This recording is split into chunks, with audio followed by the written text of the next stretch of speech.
Guys ತಮ್ನೆಲ್ಲ ನೋಡಿ ನಿಮ್ಗೆ already ಗೊತ್ತಾಗಿರುತ್ತೆ ನಾವು ಒಂದು ಜಾಂಬಿ ಸರ್ವೈವಲ್ ಥ್ರಿಲ್ಲರ್ ಮೂವಿಯನ್ನೇ ನೋಡ್ತಾ ಇದೀವಿ ಅಂತ. ಆಕ್ಚುಲ್ ಆಗಿ ಜಾಂಬಿ ಮೂವಿಯಲ್ಲಿ ಏನಾಗಿರ್ತಾ ಇದೆ ಅಂದ್ರೆ ಒಂದು ದೊಡ್ಡದಾದ ಪ್ಯಾಂಡಮಿಕ್ ಬಂದು ಎಲ್ಲನೂ ಸರ್ವನಾಶವಾಗ್ಬಿಟ್ಟಿದೆ. ಅಂಡ್ ಅದ್ರಿಂದ ಒಂದು ವೈರಸ್ ಕೂಡ ಕ್ರಿಯೇಟ್ ಆಗಿ ಮನುಷ್ಯರೆಲ್ಲ ಜಾಂಬಿಗಳಾಗಿನೇ ಬದಲಾಗ್ಬಿಟ್ಟಿದ್ದಾರೆ. ಸೊ ಇಂಥ ಸಿಚುವೇಶನ್ ಅಲ್ಲಿ ಇರ್ಬೇಕಾದ್ರೆ ಕೆಲವು ಜನಗಳು ಆ ಜಾಂಬಿಗಳಿಂದ ಬದುಕುಳಿಯೋದಿಕ್ಕೆ ತುಂಬಾನೇ ಕಷ್ಟವನ್ನ ಪಟ್ಟು ಸರ್ವೈವ್ ಅನ್ನ ಮಾಡ್ತಿದ್ದಾರೆ. ಬಟ್ ಆದ್ರೆ ಆ ಜಾಂಬಿಗಳಿಂದ ಬದುಕುಳಿದು ಸರ್ವೈವ್ ಆಗೋದು ಅಷ್ಟೊಂದು ಸಿಂಪಲ್ ಆಗಿರಲ್ಲ. ಹೆಜ್ಜೆ ಹೆಜ್ಜೆಗೆ ಕೂಡ ಸಾವಿರಾರು ಜಾಂಬಿಗಳು ಬಂದು ಅಟ್ಯಾಕ್ ಅನ್ನ ಮಾಡ್ತಿರುತ್ತೆ. ಸೊ ಇಂಥ ಸಿಚುವೇಶನ್ ಅಲ್ಲಿ ಆ ಸರ್ವೈವ್ ಗಳು ಯಾವ ರೀತಿ ಕಷ್ಟಗಳನ್ನ ಎದುರಿಸಿ ಬದುಕುಳಿತಾರೆ ಅನ್ನುವ ಒಂದು ಕ್ರೇಜಿ ಲೆವೆಲ್ ನ ಮೂವಿಯನ್ನೇ ನೋಡ್ತಾ ಇದೀವಿ. ಸೊ ಸ್ಕಿಪ್ ಅನ್ನ ಮಾಡದೆ ಕೊನೆವರೆಗೂ ಇವತ್ತಿನ ವಿಡಿಯೋವನ್ನ ನೋಡಿ. ಹಾಗೆ ನೀವಿನ್ನ ನಮ್ಮ ಚಾನೆಲ್ ಅನ್ನ ಸಬ್ಸ್ಕ್ರೈಬ್ ಮಾಡ್ಕೊಂಡಿಲ್ಲ ಅಂದ್ರೆ ಫಟಾಫಟ್ ಅಂತ ಸಬ್ಸ್ಕ್ರೈಬ್ ಮಾಡ್ಕೊಳ್ಳಿ. ಸರಿ, ಇನ್ನು ತಡವನ್ನ ಮಾಡದೆ ಇವತ್ತಿನ ಮೂವಿ ಒಳಗಡೆಗಾಗಿನೇ ಬಂದ್ಬಿಡೋಣ. ಓಪನಿಂಗ್ ಸೀನ್ ನಲ್ಲಿ ಒಂದು ದೊಡ್ಡ ಪ್ಯಾಂಡಮಿಕ್ ಬಂದು ವೈರಸ್ ಕೂಡ ಹರಡಿ ಎಲ್ಲಾ ಜನಗಳಿವೆ ಇವಾಗ ಜಾಂಬಿ ಆಗಿನೇ ಬದಲಾಗ್ಬಿಟ್ಟಿದಾರಂತೆ. ಆದ್ರಿಂದ ಬದುಕುಳಿಯೋದಕ್ಕಾಗಿ ಹಲವಾರು ಜನರು ಆ ಜಾಂಬಿಗಳ ಕಣ್ಣಿಗೆ ಬೀಳ್ದೇ ಇರುವಂತಹ ಚಿಕ್ಕ ಚಿಕ್ಕ ಮನೆಯಲ್ಲಿನೇ ಬದುಕಿ ಬರ್ತಿದ್ದಾರೆ. ಸೊ ಇವಾಗ್ಲೂ ಕೂಡ ಡಾನ್ ಮತ್ತೆ ಆಲಿಸ್ ಅನ್ನುವ ಒಂದು ಕಪಲ್ಲು ಒಂದು ತುಂಬಾನೇ ಚಿಕ್ಕದಾಗಿರುವ ಮನೆ ಒಳಗಡೆನೆ ಬದುಕಿ ಬರ್ತಾ ಇದ್ದಾರೆ. ಇಷ್ಟೇ ಅಲ್ಲದೆ ಇವರ ಜೊತೆ ಜೇಕಪ್ ಕಿಮ್ ಅನ್ನುವ ಮತ್ತೊಂದು ಕಪಲ್ ಇದೆ. ಅಂಡ್ ವಯಸ್ಸಾಗಿರುವ ಒಂದು ಕಪಲ್ ಕೂಡ ಇವರ ಜೊತೆಯಾಗಿನೇ ಬದುಕಿ ಬರ್ತಿದ್ದಾರೆ. ಟೋಟಲ್ ಆಗಿ ಮನೆ ಒಳಗಡೆ 6 ಜನ ಸರ್ವೈವ್ ಆಗಿನೇ ಬರ್ತಿದ್ದಾರೆ. ಅಂಡ್ ಆಲಿಸ್ ಅನ್ನುವ ಈ ಲೇಡಿ ಕೂಡ ಮನೆಯಲ್ಲಿರುವ ಥಿಂಗ್ಸ್ ಗಳನ್ನ ಬಳಸಿ ಫುಡ್ ಅನ್ನ ರೆಡಿ ಮಾಡ್ತಿರ್ತಾಳೆ. ಅದೇ ಜಾಗಕ್ಕೆ ಅವಳ ಗಂಡನಾಗಿರುವ ಡಾನ್ ಬಂದು ಸ್ವಲ್ಪ ಎಮೋಷನಲ್ ಆಗಿನೇ ಹೆಂಡತಿಯ ಜೊತೆಯಾಗಿ ಮಾತಾಡ್ತಾನೆ. ಯಾಕಂದ್ರೆ ಈ ಕಪಲಿಗೆ ಇಬ್ಬರು ಮಕ್ಕಳಿರ್ತಾ ಇತ್ತು. ಕೆಲವಷ್ಟೇ ದಿನಗಳ ಹಿಂದೆ ಸ್ಕೂಲ್ ಟ್ರಿಪಿಗಾಗಿ ಅಂತ ಫ್ರಾನ್ಸಿಗೆನೆ ಕಳ್ಸಿದ್ದಾರೆ. ಅಂಡ್ ಅದೇ ಟೈಮ್ ನಲ್ಲಿ ದೊಡ್ಡ ಪ್ಯಾಂಡಮಿಕ್ ಬಂದು ಎಲ್ಲಾ ಕಡೆನೂ ಜಾಂಬಿಗಳು ಹರಡ್ಬಿಟ್ಟಿರೋದು. ಬಟ್ ಆದ್ರೆ ಈ ವೈರಸ್ ಆಗ್ಲಿ ಜಾಂಬಿಗಳಾಗ್ಲಿ ಬಂದಿರೋದು ಬ್ರಿಟನ್ ಅಲ್ಲಿ ಮಾತ್ರ. ಬ್ರಿಟನ್ ಅನ್ನ ಬಿಟ್ಟು ಹೊರಗಡೆ ಎಲ್ಲನೂ ನಾರ್ಮಲ್ ಆಗಿನೇ ಇದೆ. ಆದ್ರಿಂದ ನಮ್ಮ ಮಕ್ಕಳನ್ನ ಸ್ಕೂಲ್ ಟ್ರಿಪಿಗೆ ಕಳ್ಸಿ ನಾವು ಒಳ್ಳೆ ಕೆಲ್ಸವನ್ನೇ ಮಾಡಿದೀವಿ. ಇಲ್ಲ ಅಂದಿದ್ರೆ ನಮ್ಮ ಮಕ್ಕಳಿಗೆ ಇನ್ಫೆಕ್ಟೆಡ್ ಆಗಿ ಅವರು ಕೂಡ ಜಾಂಬಿ ಆಗ್ಬಿಡ್ತಿದ್ರು ಅನ್ನೋದಾಗಿ ಮಾತಾಡ್ಕೊಳ್ತಾರೆ. ಸರಿ ಓಕೆ, ನಾವು ಹೇಗಾದ್ರೂ ಮಾಡಿ ನಮ್ಮ ಮಕ್ಕಳನ್ನ ಮತ್ತೆ ಕಾಪಾಡ್ಕೊಳ್ಳೋಣ ಅನ್ನೋದಾಗಿನೇ ಮಾತಾಡ್ಕೊಳ್ತಾರೆ. ಆ ನಂತರ ಕೆಲವು ಡಿಶಸ್ ಗಳನ್ನ ರೆಡಿ ಮಾಡಿ ಟೇಬಲ್ ಗೆ ತಂದು ಎಲ್ಲರೂ ಫುಡ್ ಅನ್ನ ತಿಂತಿರ್ತಾರೆ. ಅದು ಅಲ್ಲದೆ ಇವರು ಬದುಕಿ ಬರ್ತಾ ಇರುವ ಮನೆಯನ್ನ ನೋಡಿದ್ರೆ ಯಾವಾಗ್ಲೂ ಈ ಸಿಚುವೇಶನ್ ಕತ್ತಲೆಯ ಹಾಗೇನೆ ಫೀಲ್ ಆಗುತ್ತೆ. ಅಂದ್ರೆ ಈ ಜಾಗದಲ್ಲಿ ಹೆಚ್ಚು ಬೆಳಕುನುವೆ ಇಲ್ಲ, ಸೌಂಡ್ ಅನ್ನುವೇ ಮಾಡೋ ಹಾಗಿಲ್ಲ. ಯಾಕಂದ್ರೆ ಸೌಂಡ್ ಅನ್ನ ಮಾಡಿದ್ರೆ ಜಾಂಬಿಗಳು ಬಂದು ಅಟ್ಯಾಕ್ ಅನ್ನ ಮಾಡ್ಬಿಡ್ಬಹುದು ಅಲ್ವಾ. ಆದ್ರಿಂದ ಒಂದು ಸ್ವಲ್ಪನುವೆ ಶಬ್ದವನ್ನ ಮಾಡದೆ ಸೈಲೆಂಟ್ ಆಗಿನೇ ಬದುಕಿ ಬರ್ತಿದ್ದಾರೆ. ಅಂಡ್ ಇದೇ ರೀತಿ ಇವರು ಫುಡ್ ಅನ್ನ ತಿನ್ಬೇಕಾದ್ರೆ ಹೊರಗಡೆಯಿಂದ ಯಾರೋ ಡೋರ್ ಅನ್ನ ನಾಕ್ ಮಾಡ್ತಾರೆ. ಅದು ಅಲ್ಲದೆ ನನ್ನನ್ನ ಒಳಗಡೆಗೆ ಕರ್ಕೊಂಡು ಕಾಪಾಡ್ಕೊಳ್ಳಿ ಅನ್ನೋದಾಗಿನೇ ಕರೀತಾ ಇದ್ದಾರೆ. ಆಕ್ಚುಲ್ ಆಗಿ ಆ ಧ್ವನಿಯನ್ನ ಕೇಳೋದಿಕ್ಕೆ ಚಿಕ್ಕ ಹುಡುಗನಾಗಿನೇ ಫೀಲ್ ಆಗ್ತಿರುತ್ತೆ. ಸೊ ಇದನ್ನ ಕೇಳುವ ನಮ್ಮ ಆಲಿಸು ಆ ಹುಡುಗನನ್ನ ಒಳಗಡೆ ಕರ್ಕೊಳ್ಳೋಣ ಅನ್ನೋದಾಗಿನೇ ಕೇಳ್ತಾಳೆ. ಆದ್ರೆ ಮಿಕ್ಕಿರೋರಂತೂ ಏನುವೇ ಬೇಡ, ನಾವು ಸೈಲೆಂಟ್ ಆಗಿನೇ ಇದ್ಬಿಡೋಣ ಅನ್ನೋದಾಗಿ ಹೇಳ್ತಿರ್ತಾರೆ. ಆದ್ರೆ ನಮ್ಮ ಆಲಿಸ್ ಅವಳ ಕೈಯಲ್ಲಿ ತಡ್ಕೊಳ್ಳೋದಿಕ್ಕೆ ಆಗದೆ ಡೋರ್ ಅನ್ನ ಬಂದು ಓಪನ್ ಮಾಡ್ಬೇಕಾದ್ರೆ ಆಕ್ಚುಲ್ ಆಗಿ ಹೊರಗಡೆ ನೋಡಿದ್ರೆ ಇವಾಗ ಮಧ್ಯಾಹ್ನದ ಟೈಮ್ ಆಗಿದೆ. ಬಟ್ ಆದ್ರೆ ಇವರ ಮನೆ ಒಳಗಡೆ ಎಷ್ಟು ಕತ್ತಲೆಯನ್ನ ತುಂಬಿ ಮಡಗಿದ್ದಾರೆ ಅಂದ್ರೆ ಮಧ್ಯರಾತ್ರಿಯಷ್ಟು ಎಲ್ಲಾ ಕಡೆನೂ ಕತ್ತಲೆನೆ ತುಂಬಿಕೊಂಡಿದೆ. ನಂತರ ಮಗುವನ್ನ ಒಳಗಡೆಗಾಗಿ ಕರ್ಕೊಂಡು ಬಂದು ತಿನ್ನೋದಿಕ್ಕಾಗಿ ಫುಡ್ ಅನ್ನ ಕೊಡ್ತಾರೆ. ನಂತರ ಏನಪ್ಪಾ ಇದು, ಏನಕ್ಕಾಗಿ ಆ ರೀತಿ ಕೂಕೊಳ್ತಾ ಇದೆ ಅನ್ನೋದಾಗಿ ಕೇಳ್ಬೇಕಾದ್ರೆ ಆ ಹುಡುಗ ಕೂಡ ನನ್ನ ತಂದೆ ತಾಯಿ ಇಬ್ಬರುವೆ ಇನ್ಫೆಕ್ಟೆಡ್ ಆಗಿ ಜಾಂಬಿಗಳಾಗ್ಬಿಟ್ಟಿದ್ದಾರೆ. ಆ ರೀತಿ ಜಾಂಬಿ ಆಗಿ ನನ್ನ ಮೇಲೆ ಅಟ್ಯಾಕ್ ಅನ್ನ ಮಾಡೋದಿಕ್ಕೆ ಬರ್ಬೇಕಾದ್ರೆ ಅವರಿಂದ ತಪ್ಪಿಸ್ಕೊಂಡು ನಾನು ಈ ಜಾಗಕ್ಕಾಗಿನೇ ಓಡಿ ಬಂದಿ ಅನ್ನೋದಾಗಿ ಹೇಳ್ಕೊತಾನೆ. ಸರಿ ಓಕೆ, ಎಷ್ಟು ಜಾಂಬಿಗಳನ್ನ ನೀನು ನೋಡ್ದೆ ಅನ್ನೋದಾಗಿ ಕೇಳ್ಬೇಕಾದ್ರೆ ಆ ಹುಡ್ಗ ಕೂಡ ತುಂಬಾ ಜಾಂಬಿಗಳು ನನ್ನ ಹಿಂದೆ ಆಗಿ ಬರ್ತಿದ್ವು ಅನ್ನೋದಾಗಿನೇ ಹೇಳ್ತಾನೆ. ಅಷ್ಟೇ ಈ ಮಾತನ್ನ ಕೇಳುವ ನಮ್ಮ ಪೂರ್ತಿಯಾದ ಟೀಮ್ ಒಂದು ಕ್ಷಣಕ್ಕೇನೆ ಶಾಕ್ ಆಗ್ಬಿಡ್ತಾರೆ. ನಂತರ ಕಿಮ್ ಅನ್ನುವ ಹುಡುಗಿ ಭಯವನ್ನ ಪಡ್ಕೊಂಡು ಇಣುಕಿ ನೋಡೋಣ ಅಂತ ಬಂದು ನೋಡ್ಬೇಕಾದ್ರೆ ತುಂಬಾನೇ ದೂರದಲ್ಲಿ ಹಲವಾರು ಜಾಂಬಿಗಳು ಓಡಾಡೋದಾಗಿನೇ ಕಾಣಿಸುತ್ತೆ. ಅಂಡ್ ಇದೇ ರೀತಿ ಇವಳು ನೋಡ್ತಾ ನಿಂತಿರ್ಬೇಕಾದ್ರೆ ಫಟ್ ಅಂತ ಒಂದು ಜಾಂಬಿ ಆ ಮರಗಳ ಮಧ್ಯೆನೆ ಕೈಯನ್ನ ತುರ್ಕಿ ಕಿಮ್ ಅವಳ ಮೇಲೆ ಅಟ್ಯಾಕ್ ಅನ್ನ ಮಾಡ್ಬಿಡುತ್ತೆ. ಅಷ್ಟೇ ಇದನ್ನ ನೋಡಿ ಹೆದರ್ಕೊಳ್ಳುವ ನಮ್ಮ ಟೀಮ್ ನವರು ತುಂಬಾನೇ ಕಷ್ಟವನ್ನ ಪಟ್ಟು ಕಿಮ್ಮನ್ನ ಹೇಗೋ ಆ ಜಾಂಬಿಯಿಂದ ಬಿಡಿಸ್ಕೊಳ್ತಾರೆ. ಬಟ್ ಆದ್ರೆ ಇವರ ಮನೆ ಸುತ್ತಲುವೆ ಜಾಂಬಿಗಳು ಬಂದು ಅಟ್ಯಾಕ್ ಅನ್ನ ಮಾಡೋದಕ್ಕೆ ಶುರು ಮಾಡ್ಕೊಂಡ್ಬಿಟ್ಟಿದಾವೆ. ಈ ಕಡೆ ನಮ್ಮ ಆಲಿಸು ಆ ಚಿಕ್ಕ ಹುಡುಗನನ್ನ ಕರ್ಕೊಂಡು ಮೇಲ್ಗಡೆಗೆ ಹೋಗೋಣ ಅನ್ನೋದಾಗಿ ನೋಡ್ತಿದ್ದಾಳೆ. ಬಟ್ ಆದ್ರೆ ಇದನ್ನ ನೋಡುವ ನಮ್ಮ ಡಾನು, ಅಮ್ಮ ತಾಯಿ, ನಮ್ಮ ಪ್ರಾಣವನ್ನ ನಾವಿವಾಗ ಕಾಪಾಡ್ಕೋಬೇಕು, ಆ ಹುಡುಗನ ಪಾಡಿಗೆ ಅವನನ್ನ ಬಿಟ್ಬಿಡು ಅನ್ನೋದಾಗಿ ಹೇಳ್ಬೇಕಾದ್ರೆ ನಮ್ಮ ಆಲಿಸ್ಗೆ ಆ ಚಿಕ್ಕ ಹುಡುಗನನ್ನ ಬಿಟ್ಟು ಹೋಗೋದಿಕ್ಕೆ ಮನ್ಸು ಒಪ್ಕೊಳ್ಳಲ್ಲ. ಯಾಕಂದ್ರೆ ಆ ಚಿಕ್ಕ ಹುಡುಗ ತುಂಬಾನೇ ಚಿಕ್ಕವನು. ಅಂಡ್ ಇದೇ ರೀತಿ ಇವಳು ನೋಡ್ತಾ ನಿಂತಿರ್ಬೇಕಾದ್ರೆ ಕಿಮ್ ಅನ್ನುವ ಹುಡುಗಿ ಭಯವನ್ನ ಪಡ್ಕೊಂಡು ಇಣುಕಿ ನೋಡೋಣ ಅಂತ ಬಂದು ನೋಡ್ಬೇಕಾದ್ರೆ ತುಂಬಾನೇ ದೂರದಲ್ಲಿ ಹಲವಾರು ಜಾಂಬಿಗಳು ಓಡಾಡೋದಾಗಿನೇ ಕಾಣಿಸುತ್ತೆ. ಅಷ್ಟೇ ಇದನ್ನ ನೋಡಿ ಹೆದರ್ಕೊಳ್ಳುವ ನಮ್ಮ ಟೀಮ್ ನವರು ತುಂಬಾನೇ ಕಷ್ಟವನ್ನ ಪಟ್ಟು ಕಿಮ್ಮನ್ನ ಹೇಗೋ ಆ ಜಾಂಬಿಯಿಂದ ಬಿಡಿಸ್ಕೊಳ್ತಾರೆ. ಬಟ್ ಆದ್ರೆ ಇವರ ಮನೆ ಸುತ್ತಲುವೆ ಜಾಂಬಿಗಳು ಬಂದು ಅಟ್ಯಾಕ್ ಅನ್ನ ಮಾಡೋದಕ್ಕೆ ಶುರು ಮಾಡ್ಕೊಂಡ್ಬಿಟ್ಟಿದಾವೆ. ಇನ್ನೊಂದ್ ಕಡೆಯಲ್ಲಿ ಇವರ ಜೊತೆ ಒಂದು ವಯಸ್ಸಾದ ಕಪಲ್ ಇದ್ರು ಅಲ್ವಾ, ಅವ್ರು ಕೂಡ ಅವರ ಪ್ರಾಣವನ್ನ ಕಾಪಾಡ್ಕೊಳ್ಳೋದಿಕ್ಕೆ ಒಂದು ರೂಮ್ ನ ಒಳಗಡೆಗಾಗಿನೇ ಬಂದ್ಬಿಡ್ತಾರೆ. ಬಟ್ ಆದ್ರೆ ಆ ಜಾಂಬಿಗಳು ಅವರ ಮೇಲೆ ಅಟ್ಯಾಕ್ ಅನ್ನ ಮಾಡಿ ಅವರ ಕಥೆಯನ್ನೇ ಮುಗ್ಸಾಕ್ಬಿಡುತ್ತೆ. ಇನ್ನೊಂದ್ ಕಡೆಯಲ್ಲಿ ಆ ಜೇಕೋಪು ತುಂಬಾನೇ ಕಷ್ಟಪಟ್ಟು ಆ ಜಾಂಬಿಗಳಿಂದ ಎಸ್ಕೇಪ್ ಆಗೋದಿಕ್ಕಾಗಿ ನೋಡಿ ಮೇಲ್ಗಡೆ ವಿಂಡೋವಿನಿಂದ ಜಂಪ್ ಅನ್ನ ಮಾಡಿ ಆ ಜಾಗದಿಂದಾನೇ ಓಡೋಗ್ ಬಿಡ್ತಾನೆ. ಇನ್ನು ನಮ್ಮ ಆಲಿಸು, ಡಾನು, ಆ ಚಿಕ್ಕ ಹುಡುಗ ಕೂಡ ಒಂದು ರೂಮ್ ನ ಒಳಗಡೆನೆ ಸಿಕ್ಕಾಕೊಂಡ್ಬಿಟ್ಟಿದ್ದಾರೆ. ನಂತರ ನಮ್ಮ ಡಾನು ಹೇಗಾದ್ರೂ ಮಾಡಿ ಜಾಂಬಿಗಳಿಂದ ಬದುಕ್ಬೇಕು ಅಂತ ಮತ್ತೊಂದು ರೂಮ್ಗೆನೆ ಬರ್ತಾನೆ. ಬಟ್ ಆದ್ರೆ ಈ ಜಾಂಬಿಗಳು ಎಲ್ಲಾ ಕಡೆಯಿಂದನವೇ ಬಂದು ಅಟ್ಯಾಕ್ ಅನ್ನ ಮಾಡ್ತಿರುತ್ತೆ. ಆದ್ರಿಂದ ಈ ಆಲಿಸು ನಮ್ಮ ಡಾನ್ ಅನ್ನ ಕರೆದು ಹೇಗಾದ್ರೂ ಮಾಡಿ ನಮ್ಮ ಹತ್ರಕ್ಕೆ ಬಂದು ನಮ್ಮನ್ನ ಕಾಪಾಡು ಅನ್ನೋದಾಗಿ ಕೇಳ್ಕೊತಾಳೆ. ಸೊ ನಮ್ಮ ಡಾನ್ ಕೂಡ ಬಂದು ಕಾಪಾಡೋಣ ಅಂತ ನೋಡ್ಬೇಕಾದ್ರೆ ಮಧ್ಯಕ್ಕಾಗಿನೇ ಜಾಂಬಿಗಳು ಬಂದ್ಬಿಡುತ್ತೆ. ಸೊ ಇವಾಗ ನಮ್ಮ ಡಾನು ಆ ಕಡೆ ಹೋಗೋ ಹಾಗವೇ ಇಲ್ಲ, ಬಿಡೋ ಹಾಗನವೇ ಇಲ್ಲ ಅಂತ ಸಿಚುವೇಶನ್ ಬಂದ್ಬಿಟ್ಟಿದೆ. ಸೊ ನಮ್ಮ ಆಲಿಸು ಎಷ್ಟೇ ಜೋರಾಗಿ ಕಿರಿಚ್ಕೊಂಡಿರ್ಬೇಕು ಕೂಡ ಅವಳ ಮಾತನ್ನ ಕೇಳ್ದೆ ಇವನು ಡೋರ್ ಅನ್ನ ಕ್ಲೋಸ್ ಮಾಡ್ಕೊಂಡು ವಿಂಡೋವಿನಿಂದ ನೆಗೆದು ಓಡೋಗ್ಬಿಡ್ತಾನೆ. ಇದನ್ನ ನೋಡುವ ನಮ್ಮ ಆಲಿಸು ಹೆಲ್ಪಿಗಾಗಿ ಮನೆ ಒಳಗಡೆಯಿಂದ ಜೋರಾಗಿನೇ ಕೂಕೊಳ್ತಾ ಇದ್ದಾಳೆ. ಬಟ್ ಆದ್ರೆ ಈ ಡಾನು ಅವನ ಹೆಂಡತಿ ಬಗ್ಗೆ ಸ್ವಲ್ಪನವೇ ಕೇರನ್ನ ಮಾಡ್ದಿರಾ ಆ ಹುಡುಗನನ್ನ ಅಲ್ಲೇನೆ ಬಿಟ್ಟು ವಿಂಡೋವಿನಿಂದ ಹೊರಗಡೆಗಾಗಿ ಬಾ ಅನ್ನೋದಾಗಿ ಕರೀತಾನೆ. ಅಂಡ್ ಇದೇ ರೀತಿ ನಮ್ಮ ಆಲಿಸು ಕೂಗ್ತಾ ಇರ್ಬೇಕಾದ್ರೆ ಒಂದು ಸಿಚುವೇಶನ್ ಅಲ್ಲಿ ಅವಳ ಸೌಂಡ್ ನಿಂತೋಗುತ್ತೆ. ಅಂದ್ರೆ ಆ ಜಾಂಬಿಗಳು ಅವಳಿಗೆ ಕೂಡ ಕಚ್ಬಿಟ್ಟಿದ್ದಾವೆ ಅಂತ ಅರ್ಥ. ಈ ಕಡೆ ನಮ್ಮ ಡಾನು ಅವನ ಪ್ರಾಣವನ್ನ ಕಾಪಾಡ್ಕೊಳ್ಳೋದಿಕ್ಕಾಗಿ ಓಡಿ ಬರ್ತಾ ಇದ್ದ ಅಲ್ವಾ, ಅವನನ್ನ ನೋಡುವ ನೂರಾರು ಜಾಂಬಿಗಳು ಇವನ ಕಥೆಯನ್ನ ಮುಗಿಸೋದಿಕ್ಕಾಗಿ ಓಡಿ ಬರ್ತಿದ್ದಾವೆ. ಆದ್ರೂ ಕೂಡ ಈ ಡಾನು ತುಂಬಾನೇ ಕಷ್ಟವನ್ನ ಪಟ್ಟು ಒಂದು ನದಿಯ ಹತ್ರಕ್ಕಾಗಿನೇ ಓಡಿ ಬರ್ತಾನೆ. ಅಂಡ್ ಅಲ್ಲಿ ಬಂದು ನೋಡ್ಬೇಕಾದ್ರೆ ಜೇಕಪ್ ಮುಂಚೆಗೆನೆ ಓಡಿ ಬಂದ್ಬಿಟ್ಟಿದ್ದ ಅಲ್ವಾ. ಸೊ ಒಂದು ಬೋಟ್ ಅನ್ನ ಸ್ಟಾರ್ಟ್ ಮಾಡಿ ಜಾಗದಿಂದ ಎಸ್ಕೇಪ್ ಆಗೋದಿಕ್ಕಾಗಿ ನೋಡ್ತಿರ್ತಾನೆ. ಸೊ ಇದನ್ನ ನೋಡುವ ನಮ್ಮ ಹೀರೋ ಕೂಡ ಬೋಟ್ ಅನ್ನ ಸ್ಟಾರ್ಟ್ ಮಾಡೋದಕ್ಕೆ ಹೆಲ್ಪ್ ಅನ್ನ ಮಾಡಿ ಒಳಗಡೆಗಾಗಿನೇ ಬರ್ಬೇಕಾದ್ರೆ ಆ ಜೇಕಪ್ ಸ್ವಲ್ಪ ಮಿಸ್ ಆಗಿ ನೀರಿನ ಒಳಗಡೆಗೇನೆ ಬಿದ್ದೋಗ್ಬಿಡ್ತಾನೆ. ನಂತರ ಅವನನ್ನ ಮೇಲ್ಗಡೆಗಾಗಿ ಎಳ್ಕೊಳ್ಳೋಣ ಅಂತ ನೋಡ್ಬೇಕಾದ್ರೆ ಈ ಜಾಂಬಿಗಳು ನೀರಿನ ಒಳಗಡೆ ಬಂದು ಆ ಜೇಕಪ್ ನ ಕಥೆಯನ್ನೇ ಮುಗಿಸ್ಬಿಡ್ತಾವೆ. ನಂತರ ಈ ಡಾನ್ ನ ಕಥೆಯನ್ನೇ ಕೂಡ ಮುಗಿಸೋದಿಕ್ಕೆ ಆ ಜಾಂಬಿಗಳು ಬರ್ತಿರ್ಬೇಕಾದ್ರೆ ಹೇಗೋ ಕಷ್ಟವನ್ನ ಪಟ್ಟು ಅವನ ಪ್ರಾಣವನ್ನ ಉಳಿಸ್ಕೊಂಡು ಆ ಜಾಗದಿಂದಾನೇ ಹೊರಟ್ಬಿಡ್ತಾನೆ. ನಂತರ ಇಲ್ಲಿಗೆ ಸೀನನ್ನ ಕಟ್ ಮಾಡಿ ಒಂದು ತಿಂಗಳ ನಂತರವಾಗಿ ತೋರಿಸ್ಬೇಕಾದ್ರೆ ಇವಾಗ ಎಲ್ಲಾ ಮನುಷ್ಯರಿವೆ ಆಲ್ಮೋಸ್ಟ್ ಜಾಂಬಿಗಳಾಗಿ ಬದಲಾಗ್ತಿದ್ದಾರೆ ಅಲ್ವಾ. ಆದ್ರಿಂದ ಜಾಂಬಿಗಳಿಗೆ ಸರಿಯಾಗಿ ತಿನ್ನೋದಿಕ್ಕೆ ಫುಡ್ ಸಿಗ್ತಿರಲ್ಲ. ಸೊ ಹೊಟ್ಟೆ ಹಸಿವಿನಿಂದ ಜಾಂಬಿಗಳಿವೆ ಕೂಡ ತೀರೋಗೋದಿಕ್ಕೆ ಶುರುವಾಗ್ಬಿಟ್ಟಿದಾವೆ. ಅಂಡ್ ಇಲ್ಲಿಗೆ ಸೀನನ್ನ ಕಟ್ ಮಾಡಿ ಮತ್ತೆ 4 ತಿಂಗಳುಗಳಾಗಿ ತೋರಿಸ್ಬೇಕಾದ್ರೆ ಒಂದು ದೊಡ್ಡ ಆರ್ಮಿಯ ಟೀಮ್ ಅನ್ನ ನಮ್ಗೆ ತೋರಿಸ್ತಾರೆ. ಅದ್ರಲ್ಲಿವೆ ಡಾಲಿ ಎನ್ನುವ ಒಂದು ಸ್ನೈಪರ್ ಅನ್ನ ನಮ್ಗೆ ತೋರಿಸ್ತಾರೆ. ಆಕ್ಚುಲ್ ಆಗಿ ಇವಾಗ ಎಲ್ಲಾ ಜಾಂಬಿಗಳಿವೆ ಕೂಡ ಹಸಿವಿನಿಂದ ತೀರೋಗ್ತಾ ಇದಾವೆ ಅಲ್ವಾ. ಸೊ ಆ ರೀತಿ ಬದುಕುಳ್ದಿರುವ ಜಾಂಬಿಗಳು ಇವರ ಕಣ್ಣಿಗೆ ಕಂಡ್ರೆ ಅವುಗಳ ಕಥೆಯನ್ನ ಮುಗಿಸೋದಿಕ್ಕಾಗಿ ಆರ್ಮಿ ಇವಾಗ ಒಂದು ಡಿಸಿಷನ್ ಅನ್ನ ತಗೊಂಡಿದೆ. ಅಂಡ್ ಅದು ಅಲ್ಲದೆ ಡಾನ್ ಕೂಡ ಒಂದು ಬೋಟ್ ನಲ್ಲಿ ಎಸ್ಕೇಪ್ ಆಗಿ ಬಂದಿದ್ದ ಅಲ್ವಾ. ಆ ರೀತಿ ಅವನು ಸರ್ವೈವ್ ಆಗಿ ಬರ್ಬೇಕಾದ್ರೆ ಆರ್ಮಿ ಅವರು ಅವನನ್ನ ನೋಡಿ ರೆಸ್ಕ್ಯೂವನ್ನ ಮಾಡಿ ನಮ್ಮ ಹೀರೋವನ್ನ ಕಾಪಾಡಿದ್ದಾರೆ. ಆ ನಂತರ ಅದೇ ಆರ್ಮಿಯಲ್ಲಿ ನಮ್ಮ ಡಾನ್ಗೆ ಕೂಡ ಕೆಲಸವನ್ನ ಕೊಟ್ಟಿ ಜಾಂಬಿಗಳನ್ನ ಮುಗಿಸ್ತಾ ಇದ್ದಾರೆ. ಅಂಡ್ ಇದೇ ರೀತಿ ದಿನಗಳು ಕಳೀತಾ ಸರಿಸುಮಾರು 6 ತಿಂಗಳುಗಳಾಗಿನೇ ಕಂಪ್ಲೀಟ್ ಆಗುತ್ತೆ. ಅಂಡ್ ಇವಾಗ ಪ್ರೆಸೆಂಟ್ ನಲ್ಲಿ ನೋಡೋದಾದ್ರೆ ಎಲ್ಲೆನ್ನುವೆ ಅಷ್ಟಾಗಿ ಜಾಂಬಿಗಳು ಕಾಣಿಸಲ್ಲ. ಬಟ್ ಆದ್ರೆ ವೈರಸ್ ಇನ್ನವೇ ಪೂರ್ತಿಯಾಗಿ ನಾಶವಾಗಿಲ್ಲ. ಸೊ ಈ ವೈರಸ್ ನ ಬಗ್ಗೆ ರಿಸರ್ಚ್ ಅನ್ನ ಮಾಡೋದಿಕ್ಕೆ ಸ್ಕಾರ್ಲೆಟ್ ಅನ್ನುವ ಒಬ್ಬಳು ಡಾಕ್ಟರ್ ಈ ಬ್ರಿಟನ್ ಒಳಗಡೆಗಾಗಿನೇ ಬಂದಿದ್ದಾಳೆ. ಅದು ಅಲ್ಲದೆ ಇವಾಗ ಬ್ರಿಟನ್ ಅಲ್ಲಿ ಜಾಂಬಿ ಎಲ್ಲ ಕಡಿಮೆ ಆಗ್ಬಿಟ್ಟಿದ್ದಾವೆ ಅಲ್ವಾ. ಆದ್ರಿಂದ ಯಾರೆಲ್ಲ ಬೇರೆ ಬೇರೆ ದೇಶಗಳಲ್ಲಿ ಸಿಕ್ಕಾಕೊಂಡ್ಬಿಟ್ಟಿದ್ರೋ ಅವರನ್ನ ವಾಪಸ್ಸು ಇವರ ಬ್ರಿಟನ್ಗೆ ಕರ್ಕೊಳ್ಳೋದಿಕ್ಕಾಗಿ ಎಲ್ಲಾ ತಯಾರಿಯನ್ನುವೇ ಮಾಡ್ಕೋತಾರೆ. ಬಟ್ ಆದ್ರೆ ಆ ರೀತಿ ಬಂದವರು ಎಲ್ಲಿ ಬೇಕಂದ್ರಲ್ಲಿ ಓಡಾಡೋ ಹಾಗಿಲ್ಲ. ಡಿಸ್ಕ್ರಿಪ್ಟ್ 1 ಅನ್ನುವ ಒಂದು ಏರಿಯಾವನ್ನ ಕ್ರಿಯೇಟ್ ಮಾಡಿ ಮಡಗಿದ್ದಾರೆ. ಸೊ ಯಾರೇ ಬಂದ್ರೂ ಕೂಡ ಅದೇ ಜಾಗದಲ್ಲಿ ವಾಸವನ್ನ ಮಾಡ್ಬೇಕು. ಅಪ್ಪಿತಪ್ಪಿ ಅವರು ಹೊರಗಡೆ ಹೋದ್ರೂ ಕೂಡ ಅವರು ಇನ್ಫೆಕ್ಟೆಡ್ ಆಗುವ ಚಾನ್ಸಸ್ ಇರುತ್ತೆ. ಅಂಡ್ ಅದು ಅಲ್ಲದೆ ನಮ್ಮ ಡಾನ್ ಅವನ ಮಕ್ಕಳುವೆ ಕೂಡ ಫ್ರಾನ್ಸ್ಗೆ ಟ್ರಿಪ್ಪಿಗಾಗಿ ಹೋಗಿದ್ರು ಅಲ್ವಾ. ಸೊ ಇವಾಗ ಅವರು ಕೂಡ ವಾಪಸ್ ಬಂದಿದ್ದಾರೆ. ಅಂಡ್ ಇವನ ಮಕ್ಕಳ ಹೆಸರು ಬಂದು ಆಂಡಿ ಮತ್ತೆ ಟಾಮಿ ಅಂತ. ಸೊ ಫೈನಲಿ ಇವನ ಮಕ್ಕಳು ಇವನ ಹತ್ರಕ್ಕಾಗಿನೇ ಬರ್ತಾರೆ. ಬಟ್ ಆದ್ರೆ ಇದನ್ನ ನೋಡುವ ಸ್ಕಾರ್ಲೆಟ್ ಅನ್ನುವ ಡಾಕ್ಟರ್ಗೆ ಈ ಮಕ್ಕಳು ಯಾವ ರೀತಿ ಈ ಜಾಗದಲ್ಲಿ ಸರ್ವೈವ್ ಆಗ್ತಾರೆ ಅನ್ನೋದಾಗಿ ಟೆನ್ಷನ್ ಆಗುತ್ತೆ. ನಂತರ ಮಕ್ಕಳು ಇನ್ಫೆಕ್ಟೆಡ್ ಆಗಿದ್ದಾರಾ ಇಲ್ವಾ ಅನ್ನೋದಾಗಿ ಕರ್ಕೊಂಡು ಬಂದು ಚೆಕ್ನ ಮಾಡ್ತಾರೆ.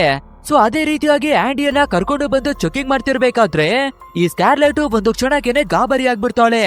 ಯಾಕಂದ್ರೆ ಆಂಡಿಯ ಒಂದು ಕಣ್ಣು ನಾರ್ಮಲ್ ಆಗಿದ್ರೆ ಮತ್ತೊಂದು ಕಣ್ಣಿನ ಬಣ್ಣ ಬದಲಾಗಿದೆ. ಸೊ ಇದನ್ನ ಆರಿಡೇಟ್ರಿ ಅನ್ನೋದಾಗಿನೇ ಕರೀತಾರೆ.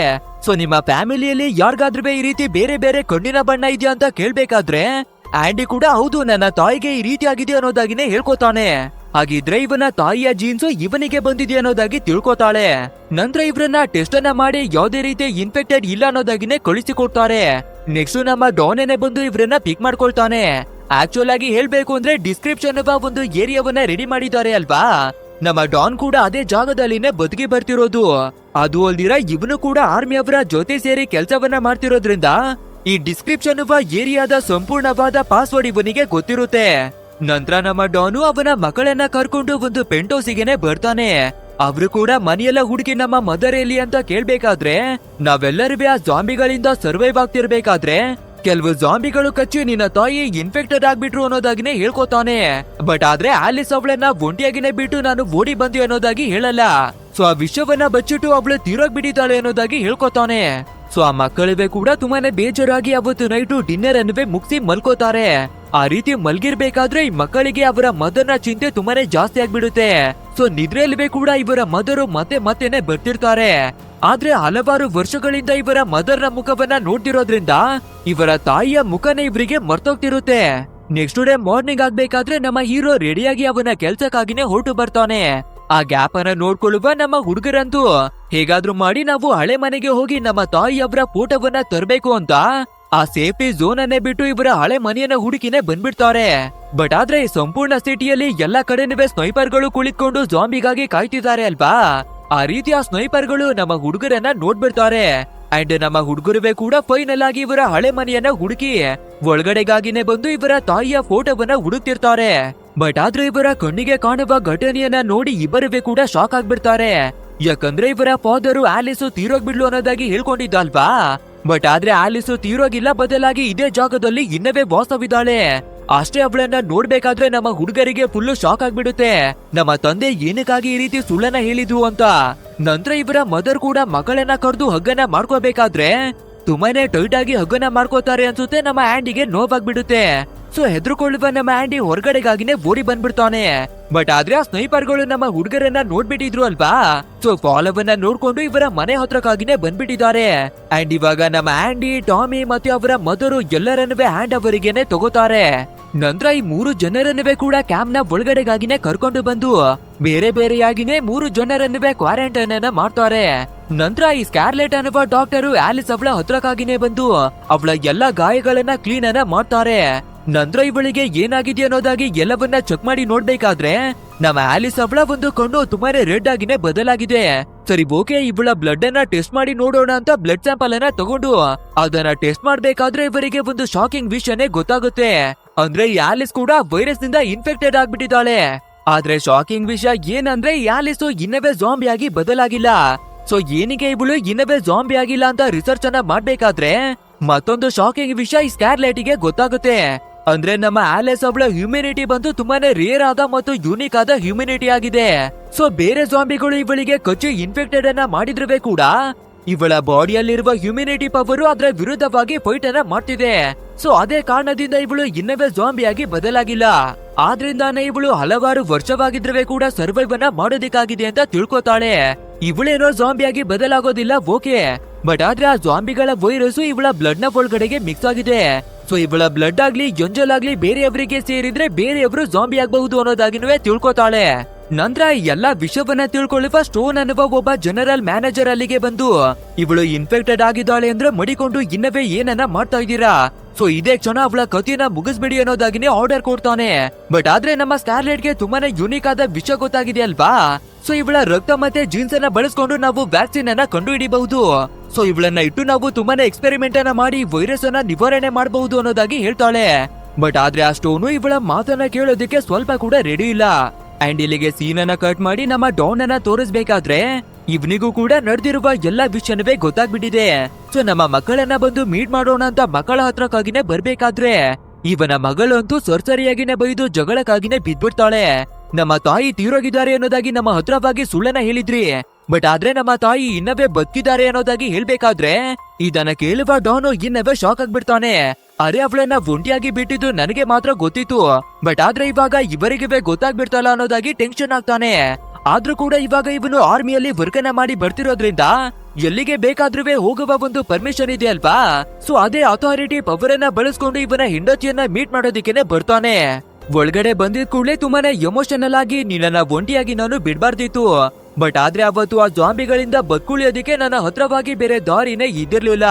ಆದ್ರೂ ನಿನ್ನ ಒಂಟಿಯಾಗಿ ಬಿಡ್ಬಾರ್ದಿತ್ತು ಅಂತ ತುಂಬಾನೇ ಸಾರಿಯನ್ನ ಕೇಳ್ಬೇಕಾದ್ರೆ ನಮ್ಮ ಆಲಿಸ್ ಕೂಡ ಸರಿ ಓಕೆ ಅನ್ನೋದಾಗಿ ಡಾನ್ ಅನ್ನ ಕ್ಷಮಿಸ್ತಾಳೆ. ನಂತರ ಇಬ್ರುವೆ ಎಮೋಷನಲ್ ಆಗಿ ಒಂದು ಲಿಪ್ ಕಿಸ್ ಅನ್ನ ಕೊಟ್ಕೋತಾರೆ. ಅಂಡ್ ಇದೇ ರೀತಿ ಇರ್ಬೇಕಾದ್ರೆ 10 ಸೆಕೆಂಡ್ಗಳು ಆಗ್ತಿದಾಗೇನೆ ನಮ್ಮ ಡಾನ್ ಅವನ ಬಾಡಿಯಲ್ಲಿ ತುಂಬಾನೇ ವಿಚಿತ್ರವಾಗಿ ಫೀಲ್ ಆಗ್ತಿರುತ್ತೆ. ಅಂಡ್ ನೋಡ್ತಿದ್ದಾಗೆ ನಮ್ಮ ಡಾನ್ ಒಂದು ವಿಚಿತ್ರವಾದ ಜಾಂಬಿಯಾಗಿ ಬದಲಾಗ್ತಾನೆ. ಇದನ್ನ ನೋಡುವ ಆಲಿಸು ಹೆಲ್ಪಿಗಾಗಿ ಹೊರಗಡೆ ಇರುವ ಜನರನ್ನ ಕರಿತಿರ್ತಾಳೆ. ಬಟ್ ಆದ್ರೆ ಎಂಪ್ಲಾಯ್ಗಳಾಗ್ಲಿ ಡಾಕ್ಟರ್ಗಳಾಗ್ಲಿ ಒಳಗಡೆ ಬರೋದಕ್ಕಿಂತ ಮುಂಚೆ ಈ ಡಾನು ಪೂರ್ತಿಯಾಗಿನೇ ಜಾಂಬಿಯಾಗಿ ಬದಲಾಗ್ಬಿಡ್ತಾನೆ. ನಂತರ ಸೀದಾ ನಮ್ಮ ಆಲಿಸ್ ಅವಳ ಹತ್ರಕ್ಕಾಗಿನೇ ಬಂದು ತುಂಬಾನೇ ಭಯಂಕರವಾಗಿನೇ ಕಚ್ಚಿ ಹಾಕಿ ಅವಳ ಕತ್ತಿಯನ್ನೇ ಮುಗಿಸಿ ಹಾಕ್ಬಿಡ್ತಾನೆ.